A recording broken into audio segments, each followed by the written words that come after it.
Hey, so in this video I'm going to show you how to launch a Flask application using AWS. I'm going to try to make it as simple as possible because AWS could get complicated very quickly, but here we go. Okay, so you want to go and launch a virtual machine.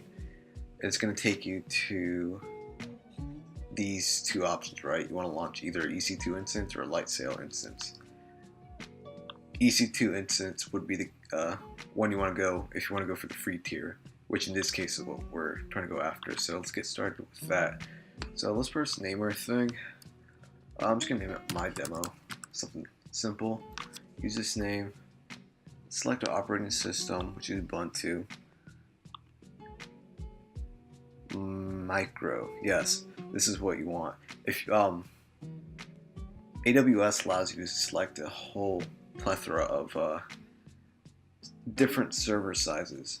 Micro is one that is eligible for a free tier, which is, it's not bad, but it definitely gets the job done. So let's go ahead and hit next. Also, create a key pair. This is what I believe what you will use to actually connect to your server. So the name here is just the name of your server that automatically generates for you, and then you click download. Right, so AWS doesn't keep a copy of your private key. Make sure you don't lose this. This is essential to accessing your EC2 instance. If you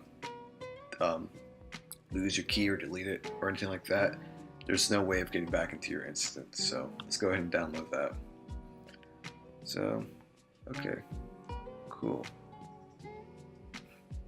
Let's go ahead and create this instance. Okay, cool. So let's go ahead and proceed to EC2 console while this is starting up.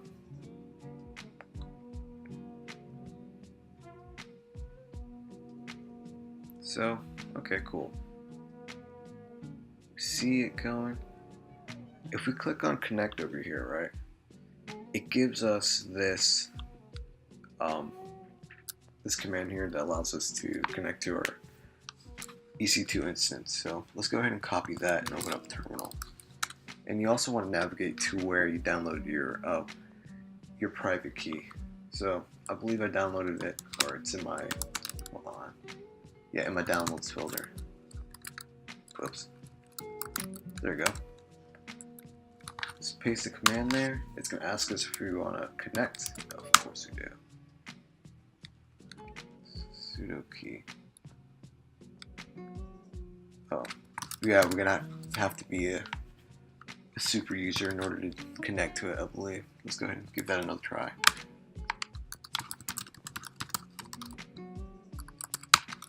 Oops. There we go. Hit yes. There we go. And now, as you may see, we are connected to our server. So let's actually create a simple Python application. So let's do vim server.py, which will allow us to create that. Let's go ahead and that. And I already created one here. It's a blank text. I'm just going to copy over. I think that should be good. So let's go ahead and save that. Cool.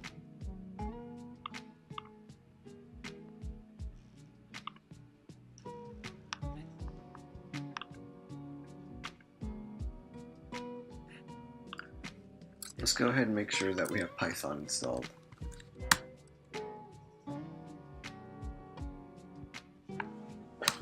Okay, I guess not. Let's go ahead and install Python. Sudo install Python. Yes. There we go.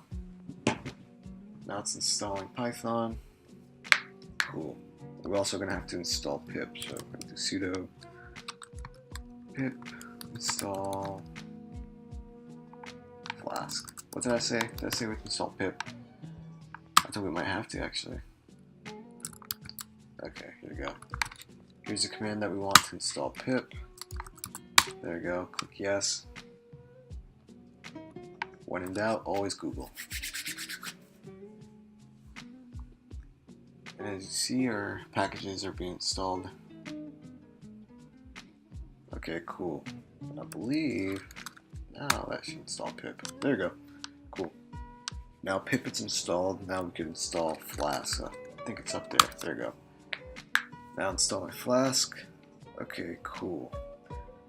And I believe there's one more thing before we run our Flask application. So if we do Python server.py, yeah. So we need to set the permissions to allow port 80 to be used. Okay, so let's go ahead and exit out of that. I believe, where are you? We go security groups, I believe. There you go.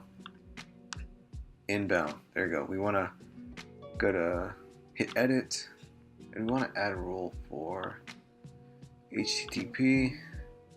There you go. Cool. And those routes are fine. Then we click on save.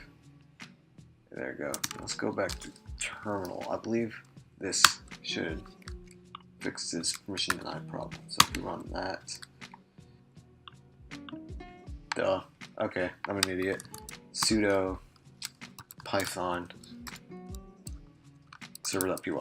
Yeah, because we have to run as a super user in order to run this. But the fact that we set the permission for HTTP requests to be allowed, I believe we should be good now.